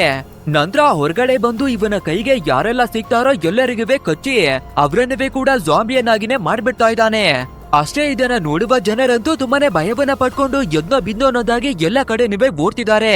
ಇನ್ನೊಂದ್ ಕಡೆಯಲ್ಲಿ ನಮ್ಮ ಸ್ಕಾರ್ಲೆಟ್ ಆಂಡಿ ಮತ್ತೆ ಟಾಮಿಯನ್ನೇ ಕರ್ಕೊಂಡು ಒಂದು ಜಾಗದಲ್ಲೇ ಓಡ್ತಾ ಇದ್ದಾಳೆ. ಅಂಡ್ ಇದೇ ಟೈಮಿಗೆ ಜನರಲ್ ಆಫೀಸರ್ ಆಗಿರುವ ಸ್ಟೋನ್ ರೆಡ್ ಅಲರ್ಟ್ ಅನ್ನ ಕೊಟ್ಟಿ ಎಲ್ಲ ಸರ್ವೈವ್ ಗಳನ್ನ ಒಂದು ಸೇಫ್ಟಿ ರೂಮ್ ನ ಒಳಗಡೆಗೆ ಬರೋದಕ್ಕಾಗಿನೇ ಆರ್ಡರ್ ಕೊಡ್ತಾನೆ. ಅಂಡ್ ಅದೇ ರೀತಿ ಎಲ್ಲಾ ಜನಗಳಿವೆ ಕೂಡ ಒಟ್ಟೊಟ್ಟಾಗಿನೇ ನುಗ್ಗೋದಿಕ್ಕೆ ನೋಡ್ಬೇಕಾದ್ರೆ ನಮ್ಮ ಆಂಡಿ ಸ್ಕಾರ್ಲೆಟ್ ಅವಳ ಕೈಯಿಂದ ಬಿಡಿಸ್ಕೊಂಡು ಜನಗಳ ಮಧ್ಯೆ ಸಿಕ್ಕಾಕೊಂಡ್ಬಿಡ್ತಾನೆ. ಸೊ ಬೇರೆ ದಾರಿ ಇಲ್ದೆ ಅವನವೇ ಕೂಡ ಅವನ ಪ್ರಾಣವನ್ನ ಕಾಪಾಡ್ಕೊಳ್ಳೋದಕ್ಕೆ ಹತ್ರದಲ್ಲೇ ಸಿಗುವ ಒಂದು ರೂಮ್ ನ ಒಳಗಡೆಗಾಗಿನೇ ನುಗ್ಬಿಡ್ತಾನೆ. ಅಂಡ್ ಇನ್ನೊಂದ್ ಕಡೆಯಲ್ಲಿ ನಮ್ಮ ಸ್ಕಾರ್ಲೆಟ್ ಕೂಡ ಬೇರೆ ದಾರಿ ಇಲ್ದಿರಾ ಟಾಮಿ ಅವಳ ಕೈಯನ್ನ ಹಿಡ್ಕೊಂಡು ಸೇಫ್ಟಿ ರೂಮ್ ನ ಕಡೆಗಾಗಿನೇ ಓಡಿ ಬರ್ತಾಳೆ. ಇಷ್ಟೊಂದು ದೊಡ್ಡ ಗಲಾಟೆ ಆಗ್ಬೇಕಾದ್ರೆ ಜನರು ತುಂಬಾನೇ ಭಯ ಪಟ್ಕೊಂಡು ಕೂಗಾಡ್ತಾರೆ ಅಲ್ವಾ. ಸೊ ಆ ಸೌಂಡ್ ಅನ್ನ ಕೇಳುವ ಜಾಂಬಿಗಳು ಅವರ ಕಡೆಗೆ ಬಂದು ಅಟ್ಯಾಕ್ ಮಾಡೋದಕ್ಕಾಗಿನೇ ನೋಡ್ತಾವೆ. ಎಷ್ಟರ ಮಟ್ಟಿಗೆ ಅಂದ್ರೆ ಆ ಸೇಫ್ಟಿ ರೂಮ್ ಅನ್ನೇ ಬಡ್ದು ಹಾಕೋದಕ್ಕಾಗಿನೇ ಬಂದ್ಬಿಟ್ಟಿದಾವೆ. ಇನ್ನೊಂದ್ ಕಡೆಯಲ್ಲಿ ನಮ್ಮ ಆಂಡಿಯನ್ನ ನೋಡೋದಾದ್ರೆ ಒಂದು ಜಾಗದಲ್ಲಿ ಸಿಕ್ಕೋಬಿಟ್ಟಿದ್ದಾನೆ ಅಲ್ವಾ. ಸೊ ಒಂದು ವೆಂಟಿಲೇಷನ್ ನ ಒಳಗಡೆ ನುಗ್ಗಿ ಅವನ ಪ್ರಾಣವನ್ನ ಕಾಪಾಡ್ಕೊಳ್ಳೋದಕ್ಕಾಗಿ ನೋಡ್ತಿದ್ದಾನೆ. ಈ ಕಡೆ ಅಂತೂ ಎಲ್ಲಾ ಜಾಂಬಿಗಳಿವೆ ಬಂದು ಸೇಫ್ಟಿ ರೂಮ್ ಅನ್ನೇ ಬಡ್ದಾಕೋದಕ್ಕಾಗಿ ನೋಡ್ಬೇಕಾದ್ರೆ ಒಳಗಡೆ ಇರುವ ಸರ್ವೈವಲ್ಸ್ ಗಳು ತುಂಬಾನೇ ಭಯವನ್ನ ಪಡ್ಕೊಂಡು ಹೊರಗಡೆಗಾಗಿನೇ ಓಡಿ ಬಂದ್ಬಿಡ್ತಾರೆ. ಮೊದ್ಲು ನಮ್ಮ ಪ್ರಾಣವನ್ನ ಕಾಪಾಡ್ಕೊಂಡ್ರೆ ಸಾಕು ಅಂತ ಎಲ್ಲಾ ಕಡೆನೂ ಓಡಾಡ್ತಾ ಇದ್ದಾರೆ. ಇದನ್ನ ನೋಡುವ ಸ್ಟೋನ್ ಅನ್ನುವ ಜನರಲ್ ಆಫೀಸರ್ ಸ್ನೈಪರ್ ಗಳಿಗೆ ಒಂದು ಆರ್ಡರ್ ಅನ್ನ ಕೊಟ್ಟು ಜಾಂಬಿಗಳ ಕಥೆಯನ್ನ ಮುಗಿಸೋದಕ್ಕಾಗಿ ಹೇಳ್ತಾರೆ. ಅಂಡ್ ಅದೇ ರೀತಿ ಸ್ನೈಪರ್ ಗಳಿಗೆ ಕೂಡ ಗುರಿಯನ್ನ ಇಟ್ಟು ಎಲ್ಲಾ ಜಾಂಬಿಗಳನ್ನುವೇ ಉಡಾಯಿಸ್ತಾ ಇರ್ತಾರೆ. ಅಂಡ್ ಇವಾಗ ನಾರ್ಮಲ್ ಆದ ಜನರು ಅವರ ಪ್ರಾಣವನ್ನ ಕಾಪಾಡ್ಕೊಳ್ಳೋದಕ್ಕಾಗಿ ಓಡಿ ಹೋಗ್ತಾ ಇದ್ದಾರೆ. ಬಟ್ ಆದ್ರೆ ಇನ್ಫೆಕ್ಟೆಡ್ ಆಗಿರುವ ಜಾಂಬಿಗಳು ಅವರನ್ನ ಹಿಡ್ಕೊಂಡು ಕಚ್ಚಿ ಅವರನ್ನೇ ಕೂಡ ಜಾಂಬಿಯನ್ನಾಗಿ ಮಾಡ್ತಿದಾವೆ. ಸೊ ಇದನ್ನ ನೋಡುವ ಎಲ್ಲಾ ಸ್ನೈಪರ್ಗಳಿವೆ ಜಾಂಬಿಗಳನ್ನ ಹುಡುಕಿ ಅವರ ಕಥೆಯನ್ನ ಮುಗಿಸ್ತಿರ್ತಾರೆ. ಆದ್ರೆ ತುಂಬಾ ಜನರು ಗುಂಪಲ್ಲಿ ಓಡಾಡ್ತಾ ಇರೋದ್ರಿಂದ ಯಾರು ಇನ್ಫೆಕ್ಟೆಡ್ ಆಗಿರೋದು, ಯಾರು ಜಾಂಬಿಗಳು, ಯಾರು ನಾರ್ಮಲ್ ಆದ ಮನುಷ್ಯರು ಅಂತ ಗೊತ್ತಾಗ್ತಿರಲ್ಲ. ಸೊ ಡಾಲಿ ಅನ್ನುವ ಒಬ್ಬ ಸ್ನೈಪರು ಏನನ್ನ ಮಾಡೋದು ಅಂತ ಅವರ ಆಫೀಸರ್ಗೆ ಕೇಳ್ಬೇಕಾದ್ರೆ ಹೈಕಮಾಂಡರ್ ಕೂಡ ಎಲ್ಲರ ಕಥೆಯನ್ನೇ ಮುಗಿಸೋದಕ್ಕಾಗಿನೇ ಆರ್ಡರ್ ಕೊಟ್ಬಿಡ್ತಾರೆ. ಆದ್ರೆ ಈ ಡಾಲಿಗೆ ಆಫೀಸರ್ ಹೇಳಿರುವ ಮಾತು ಸ್ವಲ್ಪ ಕೂಡ ಇಷ್ಟವಾಗಲ್ಲ. ಯಾಕಂದ್ರೆ ಇವರು ಇಷ್ಟೊಂದು ಕಷ್ಟವನ್ನ ಪಟ್ಟು ಕೆಲಸವನ್ನ ಮಾಡ್ತಿರೋದೆ ಯಾರು ಇನ್ಫೆಕ್ಟೆಡ್ ಆಗಿಲ್ವೋ ಅವರನ್ನ ಕಾಪಾಡೋದಕ್ಕಾಗಿ ಅಲ್ವಾ. ಬಟ್ ಆದ್ರೆ ಇವಾಗ ಹೈಕಮಾಂಡರು ಎಲ್ಲರ ಕಥೆಯನ್ನ ಒಟ್ಟಾಗಿನೇ ಮುಗಿಸೋದಕ್ಕಾಗಿ ಹೇಳಿದ್ದಾರೆ. ಸೊ ಇವಾಗ ಏನ್ ಮಾಡ್ಬೇಕು ಅಂತ ನಮ್ಮ ಡಾಲಿಗೆ ಗೊತ್ತಾಗ್ತಾನೆ ಇಲ್ಲ. ಸೊ ಅದೇ ರೀತಿಯಾಗಿ ನೋಡ್ತಿರ್ಬೇಕಾದ್ರೆ ಒಳಗಡೆ ತಪ್ಪಿಸ್ಕೊಂಡಿದ್ದ ನಮ್ಮ ಆಂಡಿ ಕೂಡ ಹೇಗೋ ಕಷ್ಟವನ್ನ ಪಟ್ಟು ಹೊರಗಡೆಗಾಗಿನೇ ಬಂದ್ಬಿಟ್ಟಿದ್ದಾನೆ. ನಂತರ ಒಂದು ಜಾಂಬಿ ಬಂದು ಅವನಿಗೆ ಕಚ್ಚೋದಕ್ಕಾಗಿ ನೋಡ್ಬೇಕಾದ್ರೆ ಸರಿಯಾದ ಟೈಮಿಗೆ ನಮ್ಮ ಡಾಲಿ ಆ ಜಾಂಬಿಯನ್ನ ಶೂಟ್ ಮಾಡಿ ಮುಗಿಸ್ತಾನೆ. ನಂತರ ಇವಾಗ ನಮ್ಮ ಆಂಡಿ ಇನ್ಫೆಕ್ಟೆಡ್ ಆಗಿದ್ದಾನ ಇಲ್ವಾ ಅನ್ನೋದು ಗೊತ್ತಿಲ್ಲ ಅಲ್ವಾ. ಸೊ ಅವನನ್ನೇ ಕೂಡ ಮುಗಿಸೋದಕ್ಕಾಗಿ ಡಾಲಿ ನೋಡ್ಬೇಕಾದ್ರೆ ಇಷ್ಟು ಚಿಕ್ಕ ಹುಡುಗನನ್ನ ನಮ್ಮ ಕೈಯಲ್ಲಿ ಮುಗಿಸೋದಿಕ್ಕೆ ಆಗಲ್ಲ ಅಂತ ಇವನ ಕೆಲ್ಸವನ್ನೇ ಬಿಟ್ಟು ಕೆಳಗಡೆಗಾಗಿನೇ ಇಳ್ದು ಬಂದ್ಬಿಡ್ತಾನೆ.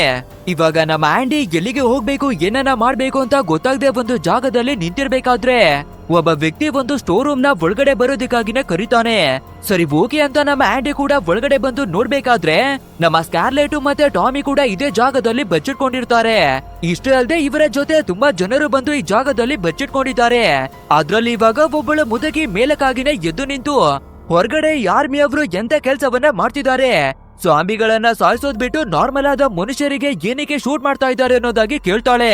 ಆದ್ರಿಂದ ನಮ್ಮ ಸ್ಕಾರ್ಲೆಟ್ ಆ ಮುದುಕಿಗೆ ಒಂದು ಉತ್ತರವನ್ನ ಹೇಳ್ತಾಳೆ. ನೋಡಿ, ನಮ್ಮ ಜಗತ್ತನ್ನ ಕಾಪಾಡೋದಕ್ಕೆ ಆರ್ಮಿ ಅವರು 3 ರೂಲ್ಗಳನ್ನ ಮಡಗಿದ್ದಾರೆ. ಅಂದ್ರೆ 3 ಸ್ಟೆಪ್ ನ ಮುಖಾಂತರ ಈ ವೈರಸ್ ಅನ್ನ ಕಂಟ್ರೋಲ್ ಮಾಡ್ತಾರೆ. ಮೊದಲನೇದಾಗಿ ಯಾರು ಇನ್ಫೆಕ್ಟೆಡ್ ಆಗಿದ್ದಾರೋ ಅವರ ಕಥೆಯನ್ನ ಮುಗಿಸೋದು. ಒಂದ್ ವೇಳೆ ಅದು ಫೇಲ್ಯೂರ್ ಆಗ್ಬಿಟ್ರೆ ಎರಡನೇ ಸ್ಟೆಪ್ ನ ಪ್ರಕಾರ ವೈರಸ್ ಹೆಚ್ಚು ಜನಕ್ಕೆ ಹರಡದೇ ಇರುವ ಹಾಗೆ ತಡೆಯೋದು. ಅದು ಕೂಡ ಫೇಲ್ಯೂರ್ ಆಗ್ಬಿಟ್ರೆ 3ನೇ ಸ್ಟೆಪ್ ಅನ್ನೇ ಬಳಸ್ತಾರೆ. ಅಂದ್ರೆ ಒಂದು ಕಡೆಯಿಂದ ಎಲ್ಲರನ್ನುವೇ ಮುಗಿಸಿ ಹಾಕೋದು. ಸೊ ಇವಾಗ 2 ಸ್ಟೆಪ್ಗಳಿವೆ ಫೇಲ್ಯೂರ್ ಆಗಿರೋದ್ರಿಂದ 3ನೇ ಹಂತಕ್ಕೇನೆ ಬಂದಿದ್ದಾರೆ. ಅಂದ್ರೆ ಅವರ ಕಣ್ಣಿಗೆ ಇನ್ಫೆಕ್ಟೆಡ್ ಆಗಿರೋರಾಗ್ಲಿ, ಜಾಂಬಿ ಆಗ್ಲಿ, ನಾರ್ಮಲ್ ಆದ ಮನುಷ್ಯರಾಗ್ಲಿ ಯಾರೇ ಕಾಣಿಸ್ಕೊಂಡಿರ್ಬೇಕು ಕೂಡ ಅವರ ಕಥೆಯನ್ನ ಮುಗಿಸಿ ಹಾಕ್ತಾರೆ ಅನ್ನೋದಾಗಿನೇ ಹೇಳ್ತಾಳೆ. ನಂತರ ಇವಾಗ ಈ ಸ್ಟೋರ್ ನ ಒಳಗಡೆಗೆ ಡಾಲಿ ಎನ್ನುವ ಸ್ನೈಪರ್ ಏನೇ ಬಂದು, ನೋಡಿ ನೀವು ಈ ಜಾಗದಲ್ಲಿ ಇದ್ರೆ ಖಂಡಿತ ನಿಮ್ಮ ಪ್ರಾಣವನ್ನುವೇ ತೆಗೆದ್ಬಿಡ್ತಾರೆ, ಆದ್ರಿಂದ ಹೇಗಾದ್ರೂ ಮಾಡಿ ಈ ಜಾಗದಿಂದ ಎಸ್ಕೇಪ್ ಆಗೋಣ ಬನ್ನಿ ಅನ್ನೋದಾಗಿನೇ ಹೇಳಿ ಈ ಸ್ಟೋರ್ ನ ಒಳಗಡೆ ಇರುವ ಎಲ್ಲರನ್ನುವೇ ಕರ್ಕೊಂಡು ಹೊರಗಡೆಗಾಗಿನೇ ಬರ್ತಾನೆ. ಬಟ್ ಆದ್ರೆ ಹೊರಗಡೆ ಬರೋದೇ ಕೂಡ ತುಂಬಾನೇ ಅಪಾಯ ಆಗ್ಬಿಟ್ಟಿದೆ ಅಲ್ವಾ. ಸೊ ಹೇಗೋ ಕಷ್ಟವನ್ನ ಪಟ್ಟು ಎಲ್ಲರವೇ ಬಚ್ಚಿಟ್ಕೊಂಡು ಬರ್ತಿರ್ಬೇಕಾದ್ರೆ ಆ ಸ್ನೈಪರ್ಗಳು ಈ ಮುದುಕಿಯನ್ನ ನೋಡಿ ಅವಳ ಕಥೆಯನ್ನೇ ಮುಗಿಸಿ ಹಾಕ್ಬಿಡ್ತಾರೆ. ಅದು ಅಲ್ಲದೆ ಈ ಡಾಲಿ ಬೇರೆ ಮಿಲಿಟರಿಯಲ್ಲೇ ವರ್ಕ್ ಅನ್ನ ಮಾಡಿ ಬರ್ತಿದ್ದಾನೆ ಅಲ್ವಾ. ಸೊ ಇವನ ಫ್ರೆಂಡ್ ಆಗಿರುವ ಮತ್ತೊಬ್ಬ ವ್ಯಕ್ತಿ ಹೆಲಿಕಾಪ್ಟರ್ ನಲ್ಲಿ ವರ್ಕ್ ಅನ್ನ ಮಾಡ್ತಾನೆ. ಅಂಡ್ ಇವಾಗ ವ್ಯಕ್ತಿ ನಮ್ಮ ಡಾಲಿಗೆ ಒಂದು ಇನ್ಫಾರ್ಮೇಶನ್ ಅನ್ನ ಕೊಡ್ತಾನೆ. ಕೇವಲ ಇನ್ನು 4 ನಿಮಿಷಗಳಲ್ಲಿ ಜಾಗವನ್ನೇ ಬ್ಲಾಸ್ಟ್ ಅನ್ನ ಮಾಡ್ತಾ ಇದೀವಿ, ಆದ್ರಿಂದ ಆದಷ್ಟು ಬೇಗ ನಿನ್ನ ಪ್ರಾಣವನ್ನ ಕಾಪಾಡ್ಕೊಂಡು ಸಿಟಿಯ ಹೊರಗಡೆಗಾಗಿನೇ ಬಂದ್ಬಿಡು, ನಾಳೆ ಬೇಕಿದ್ರೆ ಆ ಜಾಗಕ್ಕೆ ಬಂದು ನಿನ್ನನ್ನ ಪಿಕ್ ಮಾಡ್ಕೋತೀನಿ ಅನ್ನೋದಾಗಿ ಹೇಳ್ತಾನೆ. ಸೊ ಈ ಮಾತನ್ನ ಕೇಳುವ ನಮ್ಮ ಡಾಲಿ ಹೇಗೋ ಕಷ್ಟವನ್ನ ಪಟ್ಟು ನಮ್ಮ ಟೀಮ್ ಅವರನ್ನ ಈ ಏರಿಯಾದಿಂದಾನೇ ಹೊರಗಡೆಗಾಗಿ ಕರ್ಕೊ ಬರ್ತಾನೆ. ಸೊ ಇನ್ನೇನು ಅವರು ಹೊರಗಡೆ ಬರ್ತಿರುವ ಕೊನೆ ಕ್ಷಣದಲ್ಲಿ ಬಾಂಬ್ ಕೂಡ ಬ್ಲಾಸ್ಟ್ ಆಗ್ಬಿಡುತ್ತೆ. ಸದ್ಯ ಹೇಗೋ ನಮ್ಮ ಪೂರ್ತಿಯಾದ ಟೀಮು ಹೊರಗಡೆಗೆ ಸೇಫ್ ಆಗಿನೇ ಬಂದಿದೆ. ಅಂಡ್ ಇವಾಗ ನಮ್ಮ ಸ್ಕಾರ್ಲೆಟ್ ಕೂಡ ಹೇಗಾದ್ರೂ ಮಾಡಿ ನಮ್ಮನ್ನುವೇ ಸಿಟಿಯಿಂದ ಹೊರಗಡೆ ಕರ್ಕೊಂಡೋಗಿ ಅಂತ ಕೇಳ್ಕೋಬೇಕಾದ್ರೆ ಡಾಲಿ ಕೂಡ ಸರಿ ಓಕೆ ನನ್ನ ಜೊತೆಗಿನೇ ಕರ್ಕೊಂಡೋಗ್ತೀನಿ ಅನ್ನೋದಾಗಿನೇ ಕರೆದು ಎಲ್ಲರನ್ನುವೇ ಕರ್ಕೊಂಡು ಜಾಂಬಿಗಳ ಕಣ್ಣಿಗೆ ಬೀಳ್ದಿರುವ ಹಾಗೇನೆ ಬರ್ತಾರೆ. ಅಂಡ್ ಇವಾಗ ನಮ್ಮ ಸ್ಕಾರ್ಲೆಟ್ ಕೂಡ ಡಾಲಿಗೆ ಒಂದು ವಿಷಯವನ್ನ ಹೇಳ್ತಾಳೆ. ನಮ್ಗೆ ಏನಾದ್ರೂ ಪರವಾಗಿಲ್ಲ, ನಮ್ಮ ಆಂಡಿಯನ್ನ ನಾವು ಕಾಪಾಡ್ಕೋಬೇಕು, ಯಾಕಂದ್ರೆ ಅವನ ತಾಯಿಯಲ್ಲಿರುವ ಜೀನ್ಸು ಇವನಿಗೆ ಟ್ರಾನ್ಸ್ಫರ್ ಆಗಿ ಬಂದಿದೆ. ಸೊ ಅದನ್ನ ಬಳಸಿ ನಾವು ವ್ಯಾಕ್ಸಿನ್ ಅನ್ನ ಕಂಡು ಹಿಡಿಯಬಹುದು. ಈ ಜಗತ್ತಿನಲ್ಲಿ ಹರಡಿರುವ ವೈರಸ್ ಅನ್ನ ನಾವು ಕಂಟ್ರೋಲಿಗೆ ತಗೋಬೇಕು ಅಂದ್ರೆ ಕೇವಲ ನಮ್ಮ ಆಂಡಿಯನ್ನ ಬಳಸಿ ತಯಾರನ್ನ ಮಾಡುವ ವ್ಯಾಕ್ಸಿನ್ ಇಂದಾನೇ ಸಾಧ್ಯ. ಸೊ ಅವನನ್ನ ಕಾಪಾಡ್ಕೋಬೇಕು ಅನ್ನೋದಾಗಿನೇ ಹೇಳ್ಬೇಕಾದ್ರೆ ಇದೇ ಟೈಮಿಗೆ ನಮ್ಮ ಡಾಲಿಯ ಫ್ರೆಂಡು ಕೂಡ ಈ ಜಾಗಕ್ಕಾಗಿನೇ ಬರ್ತಿರ್ತಾನೆ. ಬಟ್ ಆದ್ರೆ ಬದುಕಿರುವ ಹಲವಾರು ಜಾಂಬಿಗಳು ಇವರನ್ನ ಫಾಲೋ ಮಾಡ್ಕೊಂಡೇನೆ ಬರ್ತಿರುತ್ತೆ. ಆದ್ರಿಂದ ಫಟ್ ಅಂತ ಡಾಲಿಗೆ ಕಾಲ್ ಅನ್ನ ಮಾಡಿ ಕೆಲವು ಜಾಂಬಿಗಳು ನಿಮ್ಮ ಮೇಲೆ ಅಟ್ಯಾಕ್ ಅನ್ನ ಮಾಡೋದಕ್ಕೆ ಬರ್ತಾ ಇದೆಯೋದಾಗಿ ಇನ್ಫಾರ್ಮೇಶನ್ ಅನ್ನ ಕೊಡ್ತಾನೆ. ಆದ್ರಿಂದ ನಮ್ಮ ಪೂರ್ತಿಯಾದ ಟೀಮು ನೆಲದ ಮೇಲೆ ಮಲಿಕೊಂಡು ಆ ಜಾಂಬಿಗಳಿಂದ ಬಚ್ಚಿಟ್ಕೊಳ್ಳೋದಕ್ಕಾಗಿ ಕಷ್ಟವನ್ನ ಪಡ್ತಾರೆ. ಅಂಡ್ ಇದೇ ಟೈಮಿಗೆ ಸರಿಯಾಗಿ ಇವನ ಫ್ರೆಂಡು ಹೆಲಿಕಾಪ್ಟರ್ ಅನ್ನವೇ ಕೂಡ ತಗೊಂಡು ಬರ್ತಾನೆ. ನಂತರ ಹೇಗಾದ್ರೂ ಮಾಡಿ ನಮ್ಮ ಪೂರ್ತಿಯಾದ ಟೀಮ್ ಅನ್ನ ಹೆಲಿಕಾಪ್ಟರ್ ಒಳಗಡೆಗೆ ಹತ್ತಿಸೋದಿಕ್ಕೆ ನೋಡ್ಬೇಕಾದ್ರೆ ಇವನ ಫ್ರೆಂಡು ತುಂಬಾನೇ ಸ್ಟ್ರೀಟ್ ಆಗಿನೇ ಹೇಳ್ಬಿಡ್ತಾನೆ, ನಮ್ಮ ಹೈಕಮಾಂಡರ್ ಹೇಳಿರೋದು ಕೇವಲ ಡಾಲಿಯನ್ನ ಮಾತ್ರ ಕರ್ಕೊಂಡು ಬರೋದಿಕ್ಕೆ, ಸೊ ನಾನು ಮಿಕ್ಕಿರುವ ಜನರನ್ನ ಕರ್ಕೊಂಡು ಹೋಗೋದಿಕ್ಕೆ ಆಗೋದಿಲ್ಲ ಅನ್ನೋದಾಗಿನೇ ಹೇಳ್ಬಿಡ್ತಾನೆ. ಬಟ್ ಆದ್ರೆ ನಮ್ಮ ಡಾಲಿ ಇವರನ್ನ ಒಂಟಿಯಾಗಿ ಬಿಟ್ಟು ಹೋಗೋದಿಕ್ಕೆ ಇಷ್ಟವನ್ನ ಪಡಲ್ಲ. ಆದ್ರಿಂದ ನನಗೆ ಸ್ವಲ್ಪ ಟೈಮ್ ಅನ್ನ ಕೊಡು, ಇವರನ್ನ ಸೇಫ್ ಆದ ಜಾಗಕ್ಕೇನೆ ಸೇರಿಸಿ ಒಂದು ಸ್ಟೇಡಿಯಂಗೆನೆ ಬಂದು ನಿನ್ನ ಜೊತೆ ಜಾಯ್ನ್ ಆಗ್ತೀನಿ ಅನ್ನೋದಾಗಿನೇ ಹೇಳ್ತಾನೆ. ಸೊ ಆ ಹೆಲಿಕಾಪ್ಟರ್ ನಲ್ಲಿ ಬಂದಿರುವ ಸೋಲ್ಜರ್ ಕೂಡ ಹೋಗೋದಕ್ಕಿಂತ ಮುಂಚೆ ಇವರ ಹತ್ರಕ್ಕಾಗಿ ಬರುವ ಕೆಲವು ಜಾಂಬಿಗಳ ಕಥೆಯನ್ನ ಕ್ರೂರವಾಗಿನೇ ಮುಗಿಸಿ ಹಾಕ್ತಾನೆ. ನಂತರ ಉಳಿದಿರುವ ಕೆಲವು ಜಾಂಬಿಗಳು ನಮ್ಮ ಟೀಮ್ ಅವರನ್ನ ನೋಡಿ ಅವರ ಮೇಲೆ ಅಟ್ಯಾಕ್ ಅನ್ನ ಮಾಡೋದಿಕ್ಕೆ ಬರ್ಬೇಕಾದ್ರೆ ಇವರಿಗೂ ಬೇರೆ ದಾರಿ ಇಲ್ದಿರಾ ಮತ್ತೆ ಸಿಟಿಯ ಕಡೆಗಾಗಿನೇ ಓಡ್ಕೊಂಡೇನೆ ಬಂದ್ಬಿಡ್ತಾರೆ. ಇನ್ನು ಇಲ್ಲಿಗೆ ಸೀನ್ ಅನ್ನ ಕಟ್ ಮಾಡಿ ಸಿಟಿ ಒಳಗಡೆ ತೋರಿಸ್ಬೇಕಾದ್ರೆ ಆರ್ಮಿಯ ಟೀಮ್ ನವರಿಗೆ ಬೇರೆ ದಾರಿ ಇಲ್ದಿರ 3ನೇ ಸ್ಟೆಪ್ ಅನ್ನ ಆಯ್ಕೆ ಮಾಡ್ಕೊಂಡಿದ್ದಾರೆ ಅಲ್ವಾ. ಆದ್ರಿಂದ ನಾವು ಸಂಪೂರ್ಣ ಜನಾಂಗವನ್ನೇ ನಾಶವನ್ನ ಮಾಡ್ಬೇಕು ಅಂತ ನೋವಾ ಅನ್ನುವ ಒಂದು ಗ್ಯಾಸ್ ಅನ್ನ ರಿಲೀಸ್ ಮಾಡಿದ್ದಾರೆ. ಅಂದ್ರೆ ಯಾರು ಈ ಗಾಳಿಯನ್ನ ಉಸಿರಾಡ್ತಾರೋ ಅವರ ನರ್ವ್ ಸಿಸ್ಟಮ್ ಡ್ಯಾಮೇಜ್ ಆಗಿ ಅವರು ತೀರೋಗ್ಬಿಡ್ತಾರೆ. ಸೊ ಜಾಂಬಿಗಳಿವೆ ತೀರೋಗುತ್ತೆ, ಇನ್ಫೆಕ್ಟೆಡ್ ಆಗಿರುವ ಜನರುವೆ ತೀರೋಗ್ಬಿಡ್ತಾರೆ ಅನ್ನುವ ಉದ್ದೇಶದಿಂದ ಈ ಗ್ಯಾಸ್ ಅನ್ನ ರಿಲೀಸ್ ಮಾಡಿ ಎಲ್ಲ ಕಡೆನೂ ಸ್ಪ್ರೆಡ್ ಅನ್ನ ಮಾಡ್ಬಿಟ್ಟಿದ್ದಾರೆ. ಈ ವಿಷಯ ನಮ್ಮ ಟೀಮ್ ನವರಿಗೆ ಗೊತ್ತಾಗ್ಬೇಕಾದ್ರೆ ಒಂದು ಕಾರಿನ ಒಳಗೆ ಬಂದು ಕುಳಿತುಕೋತಾರೆ. ಇವರನ್ನ ನೋಡುವ ಜಾಂಬಿಗಳಂದು ಕಾರಿನ ಮೇಲೆ ಅಟ್ಯಾಕ್ ಅನ್ನ ಮಾಡಿ ಇವರ ಕಥೆಯನ್ನ ಮುಗಿಸೋದಿಕ್ಕೆ ನೋಡ್ತಾ ಇದಾವೆ. ಬಟ್ ಆದ್ರೆ ಸರಿಯಾದ ಟೈಮಿಗೆ ಇಲ್ಲಿ ಗ್ಯಾಸ್ ಅನ್ನೆಲ್ಲ ಸ್ಪ್ರೆಡ್ ಮಾಡಿದ್ದಾರೆ ಅಲ್ವಾ, ಅದ್ರ ಕಾರಣದಿಂದ ಎಲ್ಲಾ ಜಾಂಬಿಗಳಿವೆ ತೀರೋಗ್ಬಿಡ್ತಾವೆ. ನಂತರ ಸರಿ ಓಕೆ ಇಲ್ಲಿಂದ ಎಸ್ಕೇಪ್ ಆಗಿ ಹೋಗೋಣ ಅಂತ ಇವ್ರು ನೋಡ್ತಿರ್ತಾರೆ. ಬಟ್ ಆದ್ರೆ ಇದೇ ಟೈಮಿಗೆ ಆರ್ಮಿ ಮೆಂಬರ್ಗಳಿವೆ ಕೂಡ ಇಲ್ಲಿಗೆ ಎಂಟ್ರಿಯನ್ನ ಕೊಟ್ಟು ಬರ್ತಿದ್ದಾರೆ. ಅಂದ್ರೆ ಇವರಿಗೆ ಆರ್ಡರ್ ಅನ್ನ ಕೊಟ್ಟಿದ್ದಾರೆ ಅಲ್ವಾ, ನಿಮ್ಮ ಕಣ್ಣಿಗೆ ಯಾರೇ ಕಂಡ್ರಿವೆ ಅವರನ್ನ ಮುಗಿಸಿ ಹಾಕಿ ಅಂತ. ಸೊ ಸಾಮಾನ್ಯ ಮನುಷ್ಯರಾಗಿರ್ಬಹುದು ಅಥವಾ ಜಾಂಬಿಗಳಾಗಿರ್ಬಹುದು ಯಾರೇ ಕಂಡ್ರಿವೆ ಅವರ ಕಥೆಯನ್ನ ಮುಗಿಸ್ತಾ ಇದ್ದಾರೆ. ಅಂಡ್ ಇದೇ ಟೈಮಿಗೆ ಸರಿಯಾಗಿ ನಮ್ಮ ಟೀಮ್ ನವರು ಕುಳಿತಿರುವ ಕಾರು ಕೆಟ್ಟೋಗ್ಬಿಟ್ಟಿರುತ್ತೆ. ಆದ್ರಿಂದ ನಮ್ಮ ಡಾಲಿ ಕೆಳಗಡೆಗೆ ಇಳಿದು ಬಂದು ಹೇಗಾದ್ರೂ ಮಾಡಿ ಕಾರನ್ನ ಸ್ಟಾರ್ಟ್ ಮಾಡೋಣ ಅಂತ ತಳ್ಳಿ ನೋಡೋದಕ್ಕಾಗಿ ಟ್ರೈ ಮಾಡ್ತಾನೆ. ಆದ್ರೆ ಇವನನ್ನ ನೋಡುವ ಆರ್ಮಿ ಮೆಂಬರ್ಗಳು ಡೈರೆಕ್ಟ್ ಆಗಿ ಗನ್ನನ್ನ ತೆಗೆದು ಶೂಟ್ ಮಾಡ್ಬಿಡ್ತಾರೆ. ಯಾಕಂದ್ರೆ ಇವನು ಇನ್ಫೆಕ್ಟೆಡ್ ಆಗಿರೋನ ಇಲ್ಲ ನಾರ್ಮಲ್ ಆದ ಮನುಷ್ಯನ ಏನಿವೆ ಗೊತ್ತಿಲ್ಲ ಅಲ್ವಾ. ಸೊ ಗೊತ್ತಿಲ್ದಿರ ಸೀದಾ ಇವನ ಕಥೆಯನ್ನೇ ಮುಗಿಸಿ ಹಾಕ್ಬಿಡ್ತಾರೆ. ನಂತರ ನಮ್ಮ ಟೀಮ್ ನವರು ತುಂಬಾನೇ ಕಷ್ಟವನ್ನ ಪಟ್ಟು ಆ ಕಾರನ್ನುವೇ ಸ್ಟಾರ್ಟ್ ಮಾಡ್ಕೊಂಡು ಅದೇ ಒಂದು ಸ್ಟೇಡಿಯಂ ನ ಹತ್ರ ಇರುವ ಟನಲ್ ನ ಹತ್ರಕ್ಕೆ ಬರ್ತೀನಿ ಅಂತ ಹೇಳಿದಲ್ವ ನಮ್ಮ ಡಾಲಿ. ಸೊ ಅದೇ ಜಾಗಕ್ಕಾಗಿನೇ ಕಷ್ಟವನ್ನ ಪಟ್ಟು ಬಂದು ತಲುಪ್ತಾರೆ. ಬಟ್ ಆದ್ರೆ ಇದೆಲ್ಲ ಶುರುವಾಗಿದ್ದು ಡಾನು ಜಾಂಬಿ ಆದ್ಮೇಲೆ ಅಲ್ವಾ. ಸೊ ಇವಾಗ ಅದೇ ಡಾನು ಜಾಂಬಿ ಆಗಿ ಈ ಜಾಗದಲ್ಲಿನೇ ಇದಾನೆ. ನಂತರ ನಮ್ಮ ಟೀಮನ್ನ ನೋಡ್ಬೇಕಾದ್ರೆ ಸೀದಾ ಸ್ಕಾರ್ಲೆಟ್ ಅವಳ ಮೇಲೆ ಬಂದು ಅಟ್ಯಾಕ್ ಅನ್ನ ಮಾಡಿ ಫೈನಲಿ ಸ್ಕಾರ್ಲೆಟ್ ಅವಳ ಕಥೆಯನ್ನೇ ಮುಗಿಸಿ ಆಗ್ಬಿಡ್ತಾನೆ. ಅಂಡ್ ಇದನ್ನ ನೋಡಿ ಹೆದರ್ಕೊಳ್ಳುವ ನಮ್ಮ ಟಾಮಿ ಮತ್ತೆ ಆಂಡಿ ಬೇರೆ ಬೇರೆಯಾಗಿ ಓಡೋಗ್ಬಿಡ್ತಾರೆ.